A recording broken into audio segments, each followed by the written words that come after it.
టీవీ4 news వార్తలకు స్వాగతం. ముందుగా వార్తల్లోని ముఖ్యాంశాలు మరింత విస్తరించనున్నాయన్నారు. మరోవైపు పర్యాటక రంగాన్ని అభివృద్ధి చేయాలనే లక్ష్యంతో విశాఖపట్నం, చీరాల తీర ప్రాంతాల్లో ఆధునిక బీచ్ షాక్స్ నిర్మాణానికి కూడా కేబినెట్ ఆమోదం తెలిపిందన్నారు. ఈ నిర్ణయాల ద్వారా దేశ విదేశాల నుంచి మరింత మంది పర్యాటకులను ఆకర్షించవచ్చన్నారు. రాష్ట్ర అభివృద్ధి, ఉపాధి అవకాశాల పెంపు, పెట్టుబడుల ఆకర్షణ ఈ ప్రాజెక్టులు దోహదపడతాయని మంత్రి కొలుసు పార్థసారథి చెప్పారు. విధానాలతో ఇది పైలట్ ప్రాజెక్ట్గా దీన్ని అమలు చేయడం జరుగుతుంది. సో టైమింగ్స్ కూడా 10 to 8 మార్నింగ్ 10 నుంచి సాయంత్రం 8 వరకు. తర్వాత కొన్ని రకాల లిక్కర్స్ మాత్రమే. సో అవన్నీ కూడా ఒక విధానపరమైన నిర్ణయం తీసుకుంటుంది. ఈ సక్సెస్ని బట్టి భవిష్యత్తులో ఏ విధంగా ముందుకెళ్లాలని నిర్ణయం తీసుకుంటారని చెప్పేసి మనం చేస్తాను. మిగతా చోట్ల కూడా అవకాశం ఉంటే అక్కడ కూడా చేస్తాం. ఉన్నత విద్యాశాఖ ప్రతిపాదన మేరకు ప్రపంచ స్థాయి ప్రమాణాలతో ఉన్నత విద్య, పరిశోధనలు, ఆవిష్కరణలు మరియు పరిశ్రమలకు అవసరమైన నైపుణ్యాభివృద్ధిని పెంపొందించే లక్ష్యంతో తిరుపతి జిల్లా శ్రీ సిటీ ఇంటర్నేషనల్ యూనివర్సిటీ పేరిట నూతన ప్రైవేటు విశ్వవిద్యాలయాన్ని గ్రీన్ఫీల్డ్ కేటగిరీ కింద స్థాపించడానికి వీలుగా ఏపీ ప్రైవేట్ యూనివర్సిటీ యాక్ట్ 2016 షెడ్యూల్ను సవరిస్తూ ఆర్డినెన్స్ జారీకి మంత్రిమండలి ఆమోదం తెలిపింది. ఈ యూనివర్సిటీ మూలంగా ఏమిటంటే అక్కడ చదువుకుంటూ, ఆ యూనివర్సిటీలో చదువుకుంటూ అక్కడ ఉన్న ఏదైతే మంచి పెద్ద పెద్ద ఎస్టాబ్లిష్మెంట్స్ ఉన్నాయో దాంట్లో పని చేయటానికి కూడా అవకాశం వస్తుంది. అంటే వాళ్ళు చదువుకుంటూనే హై స్టాండర్డ్ ఇంటర్నేషనల్ స్కిల్స్ నేర్చుకోవటానికి కూడా ఉపయోగపడే విధంగా మరి ఆ సిటీ వాళ్ళే ఈ యూనివర్సిటీని ప్లాన్ చేశారని చెప్పేసి మనం చేస్తాం. దీని కరికులం కానివ్వండి, దీని గవర్నెన్స్ కానివ్వండి, పూర్తిగా ఆ సిటీ వాళ్ళే కదా, సిటీ ఏదైతే ఉందో అథారిటీ వాళ్ళే దీన్ని నిర్వహిస్తారని చెప్పేసి మనం చేస్తాము. ఇంతకుముందు ఇచ్చినప్పుడు ఇది కొత్తగా వచ్చింది కాబట్టి ఆ యాక్ట్లో దీన్ని యాడ్ చేయడం కోసం ఈరోజు ఆమోదం తెలిపిందని చెప్పేసి మనం చేస్తాం. దీనికి ముఖ్యమంత్రి గారు ఇంకో సూచన కూడా చేశారు. ఇది ఏమిటి, చదువుకుంటూ పక్కన పని ఉన్న పెద్ద పెద్ద కంపెనీల్లో పనిచేసే అవకాశం. ముఖ్యమంత్రి గారు ఇంకొకటి ఏం సూచన చేశారంటే, పెద్ద పెద్ద కంపెనీల్లో పనిచేస్తూ ఉంటారు, వాళ్ళు ఒక 50 మందినో 60 మందినో క్లాసెస్ నిర్వహించి మరి ఐఐటి స్టాండర్డ్స్తో వారి పరీక్షల విధంగా రాసి వారి స్కిల్స్ని ఏ విధంగా అప్గ్రేడ్ చేయొచ్చో కూడా పరిశీలించమని చెప్పేసి, ఆ మోడల్ కూడా పరిశీలించమని చెప్పేసి ముఖ్యమంత్రి గారు చేయటం. ఇదేమో ఎడ్యుకేషన్ ప్లస్ వర్కింగ్, అదేమో working plus higher education, hire skills. అది కూడా ముఖ్యమంత్రి గారు సూచన చేసిన జరిగింది. అది కూడా పరిశీలిస్తామని చెప్పేసి తెలియజేసింది. లేదు, వాళ్ళ సిసిటీ కిందే ఉంది కదా, వాళ్ళకి ల్యాండ్ 60 acresలో దీన్ని డెవలప్ చేస్తారు. సిసిటీ అంతా కూడా దాని ఏమంటారు డెవలపర్దే కదా, సిసిటీ డెవలపర్దే. హైదరాబాద్ కు చెందిన యువ షూటర్ ఈషా సింగ్ అంతర్జాతీయ వేదికపై మరో అరుదైన ఘనత సాధించింది. జర్మనీలోని మ్యూనిచ్ లో జరిగిన ISSF వరల్డ్ కప్ 2026 లో మహిళల 25 మీటర్ల పిస్టల్ విభాగంలో స్వర్ణ పతాకాన్ని కైవసం చేసుకుంది. ఫైనల్ పోటీలో 50 పాయింట్లకు గాను 43 పాయింట్లు సాధించి సరికొత్త ప్రపంచ రికార్డు నెలకొల్పింది.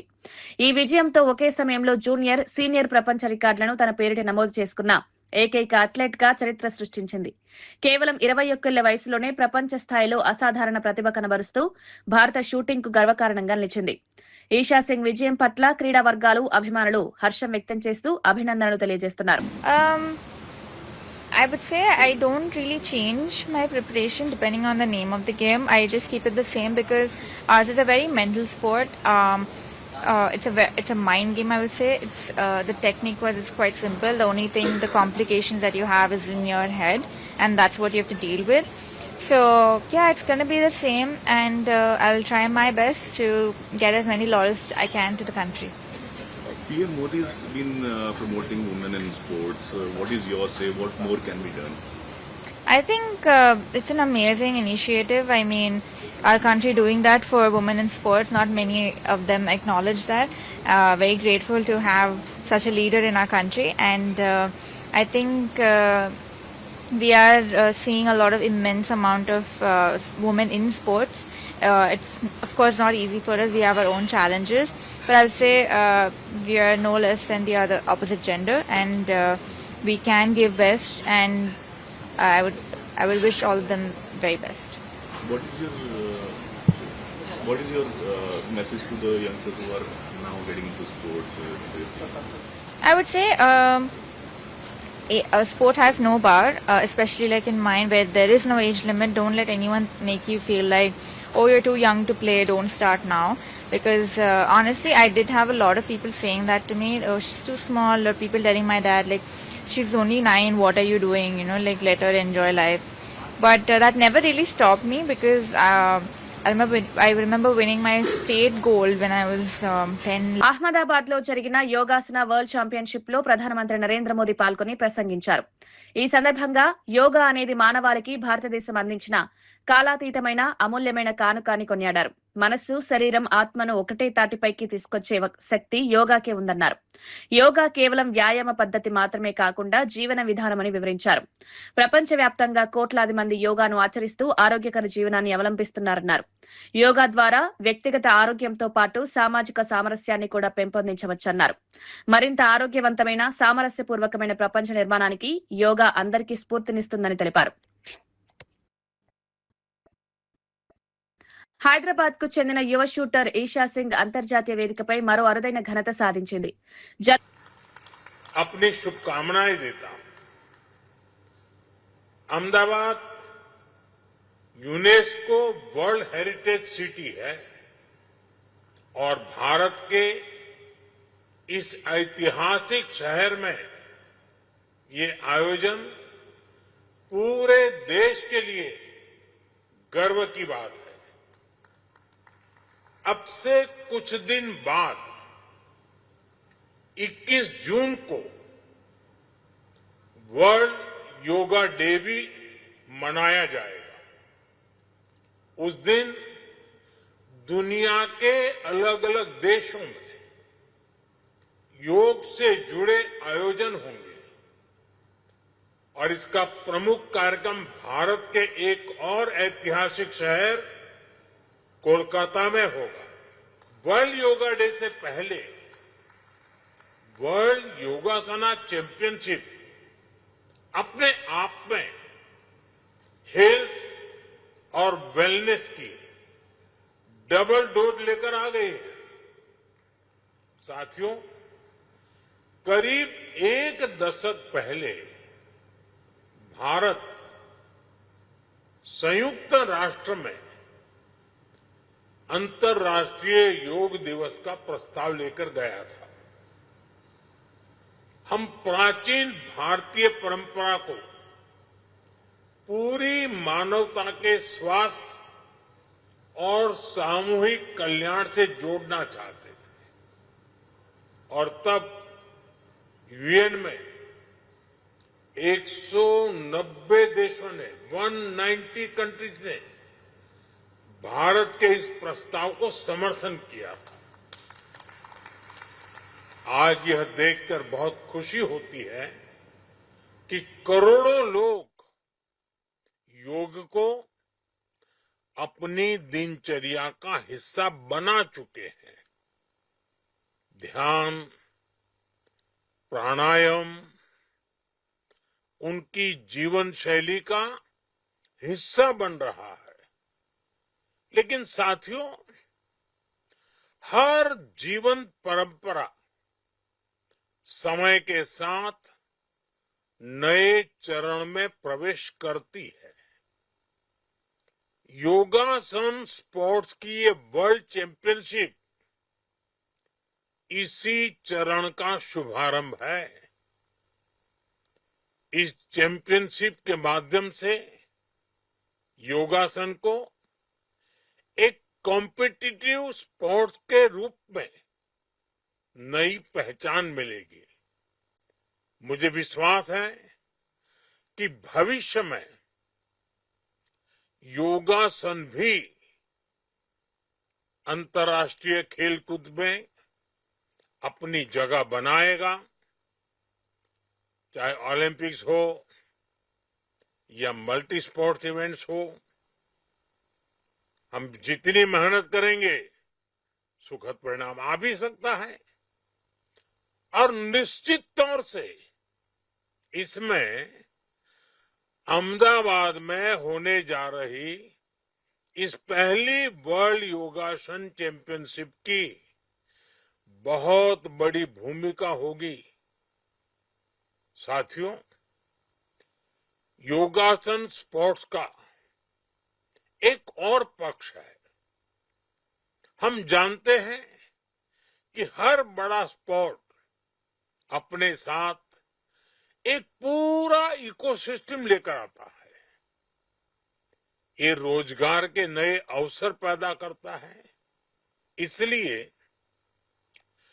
जैसे जैसे योगासना स्पोर्ट्स का विस्तार होगा, वैसे वैसे इससे जुड़ी नई संभावनाएं भी बढ़ेगी। ये खिलाड़ियों के लिए नई कैरियर अपॉर्चुनिटीज लेकर आएगा। यह ट्रेनर्स, स्पोर्ट्स साइंटिस्ट, रिसर्चर्स और इवेंट मैनेजर्स के लिए भी नए अवसर बनाएगा। साथियों, जैसा मैंने पहले कहा, यह चैंपियनशिप ऐसे समय में आयोजित हो रही है जब पूरी दुनिया इंटरनेशनल डे ऑफ योगा की तैयारी में भी जुटी हुई है। इस वर्ष इंटरनेशनल डे ऑफ योगा की थीम है योगा ఫర్ హెల్త్. రాష్ట్ర ప్రభుత్వంపై మాజీ మంత్రి ఎమ్మెల్యే హరీష్ రావు తీవ్ర విమర్శలు చేశారు. జూన్ 2న ఉద్యోగులు పీఆర్సీ కోసం ఎంతో ఆశగా ఎదురుచూసినా ప్రభుత్వం నిరాశనే మిగిల్చిందన్నారు. 6 డీఏలను పెండింగ్ లో ఉంచిన ఏకైక ప్రభుత్వం కాంగ్రెస్ ప్రభుత్వమేనని ఆరోపించారు. ఆశా వర్కర్లు, అంగన్వాడీ సిబ్బంది, ఆర్టీసీ కార్మికులు, జీహెచ్ఎంసీ ఉద్యోగులు, సింగరేణి కార్మికులకు ఇచ్చిన హామీలు అమలు కాలేదన్నారు. కాంగ్రెస్ ప్రభుత్వం అన్ని వర్గాలను మోసం చేసిందని విమర్శించారు. హెచ్ఎండబ్ల్యూఎస్ అండ్ ఎస్బీ యూనియన్ ఎన్నికల్లో ప్రశ్నించే గొంతుకగా ఉన్న రాంబాబును గెలిపించాలని పిలుపునిచ్చారు. బీఆర్ఎస్ ప్రభుత్వ హయాంలో వందలాది మందికి ప్రమోషన్లు, వందల సంఖ్యలో ఉద్యోగుల రెగ్యులరైజేషన్ జరిగిందని గుర్తు చేశారు. 2.5 సంవత్సరాలైంది. ఏం చెప్పిండ్రు? మేం రాగానే వెంటనే పీఆర్సీ ఇస్తాం, వెంటనే పెండింగ్ డిఏలు ఇస్తాం. వచ్చినాయే? ఇవాళ 2.5 ఏళ్ళైనా పీఆర్సీకి ఉలుకు లేదు, నా పలుకు లేదు. వత్తదా రాదా కూడా చెప్తలేరు. 2.5 ఏళ్ళు అయిపోయింది. నిన్న 2 జూన్ తెలంగాణ రాష్ట్ర అవతరణ దినోత్సవం. ఉద్యోగులంతా ఆశగా ఎదురు చూసిండ్రు. ఏమన్నా చెప్తాడేమో ముఖ్యమంత్రి, పీఆర్సీ వస్తదేమో, మా జీతాలు ఏమన్నా పెరుగుతాయేమో. పెట్రోల్ పెరిగింది, డీజిల్ పెరిగింది, కూరగాయలు పెరిగినాయి, ధరలు పెరిగినాయి, జీతమేమో పెరుగుతలేదు. ఈ రేవంత్ రెడ్డి ఏమన్నా పెంచుతాడేమో అని ఆశగా చూసిండ్రు. కానీ నిరాశే మిగిలింది. పుస్తకం కూడా పురాగా చదవలే, ఎండగొడుతుందని పుస్తకం బంద్ పెట్టి చదువుకుంటున్నాడు. అయితే ఆ పీఆర్సీ గురించి ఉలుకులేదు, పలుకులేదు. పోనీ డిఏలు ఇచ్చిండా? 6 డిఏలు. ఈ భారతదేశంలో 28 రాష్ట్రాల్లో 6 డిఏలు పెండింగ్ పెట్టిన గవర్నమెంట్ ఏదైనా ఉందంటే ఈ రేవంత్ రెడ్డి గవర్నమెంట్, ఈ కాంగ్రెస్ గవర్నమెంట్. భారతదేశంలో గిన్ని డిఏలు ఏడ పెండింగ్ లో లేవు. రిటైర్డ్ అయిన ఉద్యోగులకు బకాయిలు ఇయ్యడు, డిఏలు ఇయ్యడు, పీఆర్సీలు ఇయ్యడు. ఉద్యోగుల ఉసురు పోసుకున్నాడు. అంటే సింగరేణి కార్మికులకు మోసం, ఆశా అంగన్వాడీ కార్మికులకు మోసం, జీహెచ్ఎంసీ కార్మికులకు మోసం, ఆర్టీసీ కార్మికులకు మోసం, మా హెచ్ఎంప్లీఎస్ కార్మికులకు మోసం. మోసమే కాంగ్రెస్ నైజం. ఇలా అన్ని వర్గాలను కూడా కాంగ్రెస్ మోసం చేసింది. మోసపూరిత ఈ కాంగ్రెస్ కు బుద్ధి చెప్ప. ఎన్నికల ముందు తెలంగాణ ఉద్యమకారులకు అనేక హామీలిచ్చి కాంగ్రెస్ ప్రభుత్వం అధికారంలోకి వచ్చిందని ఎమ్మెల్సీ డాక్టర్ శ్రవణ్ దాసోజు అన్నారు. అయితే అధికారంలోకి వచ్చిన తర్వాత ఉద్యమకారుల కోసం ప్రభుత్వం ఏం చేయబోతుందనే విషయంపై ఇప్పటి వరకు స్పష్టత లేదని విమర్శించారు. తెలంగాణ ఉద్యమంలో కీలక పాత్ర పోషించిన వారికి న్యాయం చేస్తామని చెప్పిన హామీలను అమలు చేయాల్సిన బాధ్యత ప్రభుత్వంపై ఉందన్నారు. ఉద్యమకారుల సమస్యలు, సంక్షేమం, గుర్తింపు అంశాలపై ప్రభుత్వం ప్రత్యేక దృష్టి పెట్టాలని కోరారు. ఎన్నికల సమయంలో ఇచ్చిన హామీలను మరవకుండా వాటిని వెంటనే అమలు చేయాలని కాంగ్రెస్ ప్రభుత్వాన్ని డిమాండ్ చేస్తున్నామన్నారు. అంటే ఎవరు ఎట్లుంటారో గుర్తించడం కోసం ఒక క్రైటీరియా ఎస్టాబ్లిష్ చేస్తాం ఈ సంప్రదింపుల ద్వారా అని చెప్పినారు టర్మ్స్ ఆఫ్ రిఫరెన్స్. రెండవది, to identify and prepare the list of Telangana ఉద్యమకారులు as per the evolved criteria. ఆ క్రైటీరియా అనుసారంగా రాష్ట్ర వ్యాప్తంగా ఉన్నటువంటి తెలంగాణ ఉద్యమకారులు ఎవరినో వాళ్ళందరినీ గుర్తిస్తామని చెప్పినారు. మూడవది, very carefully I appeal to you to listen, to make recommendations regarding the nature of recognitions, to make recommendations regarding the nature of recognitions, honours, courtesies, facilities to be extended to the said Telangana ఉద్యమకారులు. ఒకటేమో ఎవరు తెలంగాణ ఉద్యమకారులు గుర్తిస్తారు, 2 list తయారు చేస్తారు, 3 వాళ్ళకి ఏం సాయం చేయాలా, ఏం ఆనర్స్ ఇవ్వాలా అని చెప్పని కూడా ఈ కమిటీ నిర్దేశిస్తుంది అని చెప్పని చెప్తున్నారు. ఇది ఇట్లా ఉండంగా కాంగ్రెస్ రేవంత్ రెడ్డి గారు ఇంతకుముందు అన్న చెప్పినట్టుగా 106వ వాగ్దానం, తెలంగాణ తొలి మలి దశ ఉద్యమాలలో ప్రాణాలు అర్పించిన యువతీ యువకులను ఉద్యమ అమరవీరులుగా గుర్తించి వారి కుటుంబంలో ప్రతి ఒక్కరికి ప్రభుత్వ ఉద్యోగం, తల్లి తండ్రి భార్య, లాట్ ఆఫ్ దెమ్ చనిపోయిన వాళ్ళు ఇప్పుడు చనిపోయినా లేకపోతే 69 మూమెంట్ చనిపోయినా వాళ్ళ పిల్లలో తల్లిలో తండ్రో భార్య ఉంటే 25,000 రూపాయల ఎక్స్గ్రేషియా ఇస్తాము అని చెప్పని వాళ్ళు చెప్పినారు. రెండవది కేసులు ఎత్తేస్తాము, ఉద్యమకారులుగా ప్రభుత్వ గుర్తింపు కార్డు. మూడవది ముఖ్యమైనటువంటిది 250 గజాల ఇంటి స్థలాలు. ఈ రెండింటిని కోరిలేట్ చేయాల్సిన అవసరం ఉండే. థర్డ్ టర్మ్స్ ఆఫ్ రిఫరెన్స్ ఏదైతే పెడుతున్నారో మేము సంప్రదింపుల ద్వారా మేము ఏం చేయాలనో గుర్తిస్తాము, ఏమి ఇవ్వాలనో గుర్తిస్తాము అని చెప్తున్నారు. కానీ వాళ్ళు ఆల్రెడీ వాగ్దానం చేసే అధికారంలోకి వచ్చిండ్రు. తెలంగాణ ఉద్యమకారుల గుర్తింపు కోసం ఏర్పాటు చేసిన కమిటీపై మాజీ ఎమ్మెల్సీ కర్నె ప్రభాకర్ తీవ్ర విమర్శలు చేశారు. చట్టబద్ధత, కాలపరిమితి లేకుండా ఏర్పాటు చేసిన ఈ కమిటీని ఉద్యమకారులు ఎలా నమ్ముతారని ప్రశ్నించారు. అసలు కార్యాలయమే లేని కమిటీల వల్ల ఉద్యమకారులకు ఎలాంటి ప్రయోజనం కలుగుతుందో ప్రభుత్వం స్పష్టతనివ్వాలని డిమాండ్ చేశారు. తెలంగాణ రాష్ట్ర సాధన కోసం పోరాడిన వేలాది మంది ఉద్యమకారుల ఆకాంక్షలను దృష్టిలో ఉంచుకుని నిర్ణయాలు తీసుకోవాల్సిన అవసరం ఉందన్నారు. ఉద్యమకారుల సమస్యలను పరిష్కరించడంలో కాంగ్రెస్ ప్రభుత్వం విఫలమైందని ఆరోపించారు. తెలంగాణ ఉద్యమకారుల హక్కుల కోసం ఎప్పటికైనా పోరాడేది, వారి పక్షాన నిలబడేది బీఆర్ఎస్ పార్టీ మాత్రమేనని కర్నె ప్రభాకర్ చెప్పారు. డిమాండ్ పెట్టినాం. తెలంగాణ ఉద్యమకారుల పక్షాన నిజాయితీగా కొట్లాడేటువంటి బీఆర్ఎస్ పార్టీ గతంలో తెలంగాణ రాష్ట్ర సమితిగా అనేక ఉద్యమాలు చేసినటువంటిది. కాబట్టి తెలంగాణ రాష్ట్ర సమితిగా ఉన్నటువంటి సందర్భంలో ఉద్యమంలో భాగస్వామ్యమైన ప్రతి ఒక్కరిని గుర్తు చేసుకున్నాం. ఇవాళ వారి డిమాండ్లని అఖిలపక్షం ముందు పెట్టినాం. దురదృష్టం ఏంటంటే ఇంతకుముందే నేను అన్నట్టుగా ఆదిలోనే హంసపాదులాగా ఒక కమిటీ అని వేసినారు. ఆ కమిటీలో 6 సభ్యులని వేసినారు, ఒక చైర్మన్, 5 సభ్యులు. కేశవరావు గారి నేతృత్వంలో చైర్మన్ గా పొన్నం ప్రభాకర్ గారు, రాముల్ నాయక్ గారు, అద్దంకి దయాకర్ గారు, అదేవిధంగా కోదండరాం గారు, మోతి శోభన్ రెడ్డి గారిని వేసినారు. కానీ మేము అడిగినాం ఇవాళ సమావేశంలో, అయ్యా వాళ్లకు వేసినారు, ఒక పేపరు ప్రింట్ తీసి ఇచ్చినారు తప్ప కనీసం చట్టబద్ధత ఉన్నదా? మీకు కనీసం ఎవరైనా పోతే ఆఫీసరు మీ మాట వినే అవకాశం అయినా ఉన్నదా? కాబట్టి చట్టబద్ధత లేనటువంటి మీ కమిటీ తోటి ఏ విధంగా రేపు న్యాయం జరుగుతుంది అనేటువంటి విషయం మేము అడిగినాము స్పష్టంగా. అదే కాదు, ఇంకా విచిత్రంగా కాల పరిమితి లేదు ఈ కమిటీకి. రేవంత్ రెడ్డి గారు పదే చెప్తా ఉన్నాడు. ఆయన పగటి కలలు గంటా ఉన్నాడు. మధ్యాహ్నమే పడుకొని ఆయన కలలు గంటుకుంటూ నేను ఇంకో 5 సంవత్సరాలు ఉంటా అని చెప్తున్నాడు. ఆ కుట్రలో భాగంగా దీన్ని కాలయాపన చేసి రేపు ఎన్నికల వరకు ఇదే డిమాండ్ని ఇట్నే తీసుకొని పోయే ఒక కుట్ర ఏమైనా చేస్తున్నారా అనేటువంటి అనుమానం కూడా మాకున్నది. కాబట్టి దీనికి టైం ఫ్రేమ్ ఉండాలి, టైం ఫ్రేమ్ ఫిక్స్ చేయాలని చెప్పేసి మేము సీరియస్ గా డిమాండ్ చేసినాం. అదే కాదు, ఇంకా విచిత్రం ఏంటంటే 6 మంది మాజీ మంత్రి పేర్ని నానిపై జనసేన ఇన్ఛార్జి బండి రామకృష్ణ తీవ్ర స్థాయిలో విమర్శలు చేశారు. పేదల కోసం ఉద్దేశించిన బియ్యాన్ని దుర్వినియోగం చేసిన వ్యక్తి పేర్ని నాని అని ఆరోపించారు. డిప్యూటీ సీఎం పవన్ కళ్యాణ్ విమర్శించే నైతిక హక్కు వైసీపీ నాయకులకు లేదన్నారు. గత వైసీపీ ప్రభుత్వ హయాంలో జరిగిన అరాచకాలు, అవినీతి, ప్రజా వ్యతిరేక విధానాల కారణంగానే ప్రజలు ఆ పార్టీని తిరస్కరించారన్నారు. అందుకే గత ఎన్నికల్లో వైసీపీ కేవలం 11 సీట్లకే పరిమితమైందన్నారు. ప్రజా తీర్పును గౌరవించకుండా ఇప్పటికీ వైసీపీ నాయకులు విమర్శలు చేయడం ఆశ్చర్యకరమన్నారు. పవన్ కళ్యాణ్ గారి నుంచి మాట్లాడే అర్హత వైసీపీ పార్టీలో ఎవరికి లేదు. ఎందుకంటే మీ చరిత్ర అంతా రక్త చరిత్ర. సొంత బాబాయ్ 5 సంవత్సరాల పరిపాలన మీది. ఆ టైంలో చనిపోతే ఇవాళ వరకు మీరు ఎందుకు పట్టించుకోవాలి?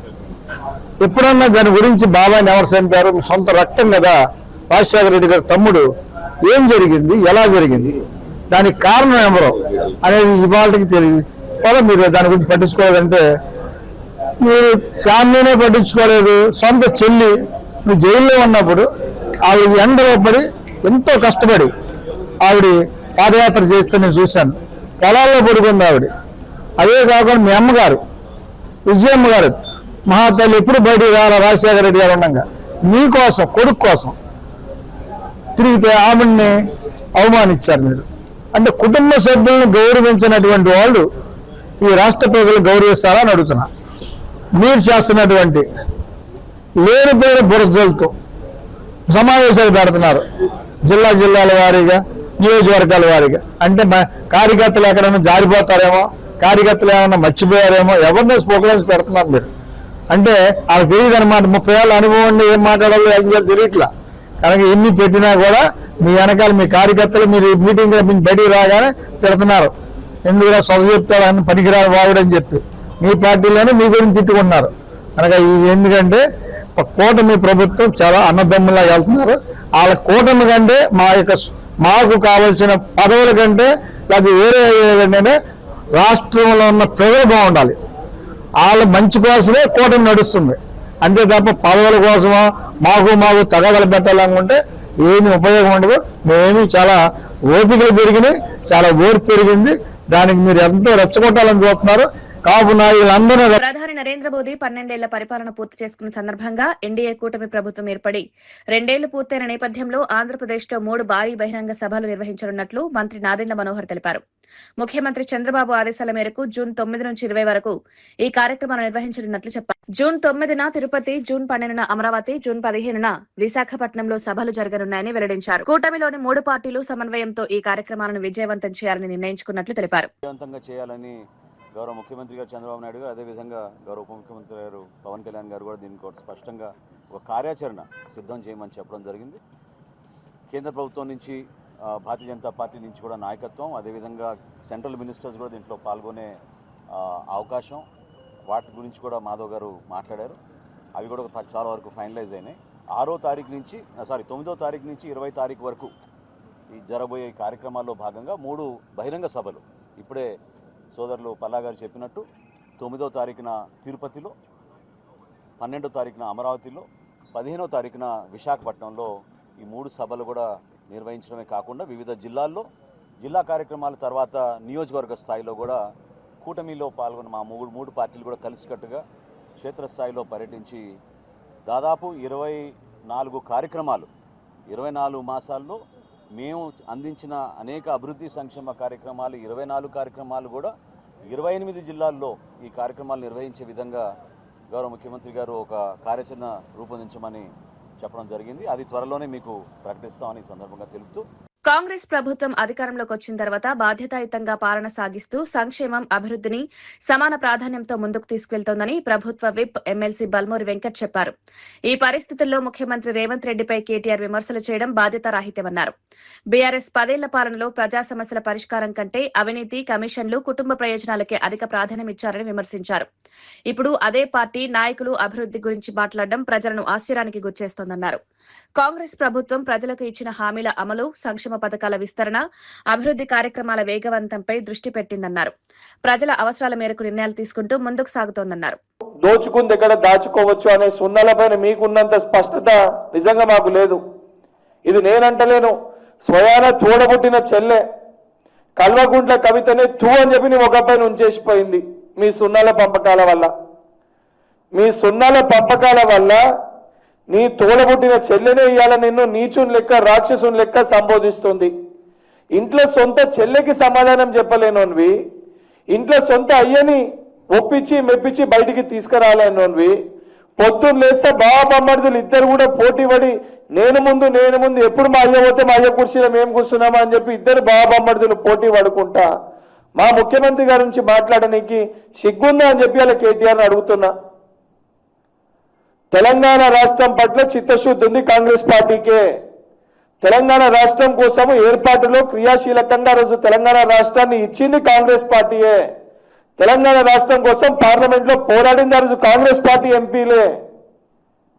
దాని తర్వాత దాన్ని సాకుగా చూపించుకొని 10 ఏళ్ళు రాబందు లెక్క, రాక్షసులు లెక్క, ఒక నియంత లెక్క, ఒక ఓజీ గారు ఒక నాజీ లెక్క తెలంగాణ రాష్ట్రాన్ని పరిపాలించి 10 ఏళ్ళు తెలంగాణలో ఏమి సాధించారనంటే అడ్డగోలుగా మీ ఆస్తులు అనేటి. తెలంగాణ ప్రభుత్వం రైతుల ప్రయోజనాలను దృష్టిలో ఉంచుకుని రికార్డు స్థాయిలో ధాన్యం కొనుగోలు చేపట్టిందని చొప్పదండి ఎమ్మెల్యే మేడిపల్లి సత్యం చెప్పారు. కేంద్ర ప్రభుత్వం 52 లక్షల మెట్రిక్ టన్నుల కొనుగోలు లక్ష్యాన్ని నిర్దేశించినప్పటికీ రైతులకు నష్టం కలగకుండా అదనపు 23 లక్షల మెట్రిక్ టన్నుల ధాన్యం కొనుగోలు చేసినట్లు తెలిపారు. ఇందుకోసం రాష్ట్ర ప్రభుత్వం సుమారు 6,600 కోట్ల రూపాయల అదనపు భారం భరించిందన్నారు. ఇప్పటి వరకు 70 లక్షల మెట్రిక్ టన్నుల ధాన్యం సేకరించి రైతుల ఖాతాల్లో 13,000 కోట్ల రూపాయలకు పైగా మద్దతు ధర చెల్లింపులు జమ చేసినట్లు చెప్పారు. 52 లక్షల కొనుగోలు లక్ష్యాన్ని ఇచ్చినప్పటికీ మన రాష్ట్ర రైతుల ప్రయోజనాల దృష్ట్యా గౌరవ ముఖ్యమంత్రి రేవంత్ రెడ్డి గారు, అదేవిధంగా civil supplies minister Uttam Kumar Reddy గారు తెలంగాణ రైతాంగానికి ఎక్కడ కూడా అన్యాయం జరగనీయద్దని చెప్పి మరో 23 లక్షల మెట్రిక్ టన్నుల అదనంగా కూడా కొనుగోలు చేసి రాష్ట్ర ప్రభుత్వం మీద దాదాపు 6,600లకు పైగా కోట్లు అదనపు భారం పడ్డ కూడా రాష్ట్ర రైతాంగం కోసం ఈరోజు భరించాల్సి వస్తుంది. కేంద్ర ప్రభుత్వం వివక్షపూరితమైనటువంటి కేటాయింపులు చేసింది. మన రాష్ట్రంలో అధిక ఉత్పత్తి ఉన్నప్పటికీ కూడా ఇక్కడ కేటాయింపులు తక్కువ చేసి ఇలా పంజాబ్ రాష్ట్రం, ఛత్తీస్గఢ్ రాష్ట్రాలతో పోలిస్తే ఇక్కడ మన దగ్గర +28 ఈసారి ఉత్పత్తి ఎక్కువ జరిగింది. అయినా కూడా ఏమాత్రం ఉత్పత్తి పెంచకపోను కేవలం 35% మాత్రమే ఇక్కడ ధాన్యం కొనుగోలు చేయాలని చెప్పి కేంద్రం ఒక వివక్షపూరితమైనటువంటి కుట్ర చేసినా కూడా రాష్ట్ర ప్రభుత్వం ఇక్కడ ఉన్నటువంటి రైతుల ప్రయోజనాల దృష్ట్యా ఎక్కడ కూడా కాంప్రమైజ్ కాకుండా ప్రతి ఒక్క రైతును ఆదుకోవాలి, ఏ రైతుకు ఇబ్బంది కలగకూడదని చెప్పి ఇవాళ సీజన్ మొదట్లోనే GPS పెట్టి రైతులను అనేక ఇబ్బందులు గురి చేసిన కేంద్ర ప్రభుత్వం వాటన్నింటిని సడలించి నిజానికి కూడా ఈసారి దాదాపు ఒక వారం 10 రోజులు ధాన్యం సేకరణ ఆలస్యంగా ప్రారంభించినప్పటికీ కూడా జూన్